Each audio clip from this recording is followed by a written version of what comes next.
আজান দিচ্ছে তো। আপনার মাননীয় স্পিকার, আপনার মাধ্যমে জানতে চাই বিরোধী দলের নেতাদের কোনো আপত্তি আছে নাকি এই দুইটা বিল পাশ করার ব্যাপারে? তাহলে আমরা এটা পাশ করে তারপর নামাজের জন্য মানে বিরতি দেই। নামাজ তো ডিলে করা যাবে না। জি, ওকে। আমার মনে হয় নামাজের অনুমতি দে। নামাজের এই বিলের জন্য নামাজ ক্যানট ওয়েট। আজান দিচ্ছে তো।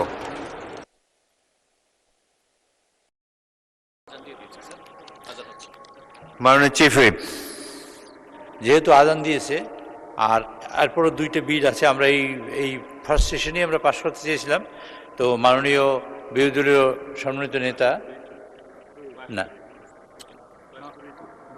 নামাজের পরে করে মাননীয় বিরোধী দলীয় নেতা বলেছেন তারা পড়ার সময় পাননি, কাজে এই নেক্সট সেশনে আমরা পাশ করব।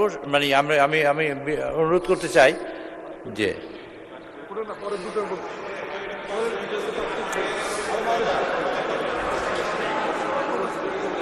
আপনারা মাননীয় স্পিকার, আপনার মাধ্যমে জানতে চাই বিরোধী দলের নেতাদের কোনো আপত্তি আছে নাকি এই দুইটা বিল পাশ করার ব্যাপারে? তাহলে আমরা এটা পাশ করে তারপর নামাজের জন্য মানে বিরতি দেই। দুইটা বিল আছে এখনো ভাই, সেইটা পাশ করার জন্য মাননীয় স্পিকার আপনি যদি অনুমতি দেন আর বিরোধী দলের নেতৃবৃন্দ যদি বলেন তাহলে এই দুইটা বিল পাশ করে আমরা নামাজের জন্য যাই। নামাজ তো ডিলে করা যাবে না। জি, ওকে। আমার মনে হয় নামাজের অনুমতি দে। নামাজের এই বিলের জন্য নামাজ ক্যানট ওয়েট। মাননীয় সদস্যবৃন্দ, সংসদের বৈঠক বেলা 3টা পর্যন্ত বিরতি দেওয়া হলো।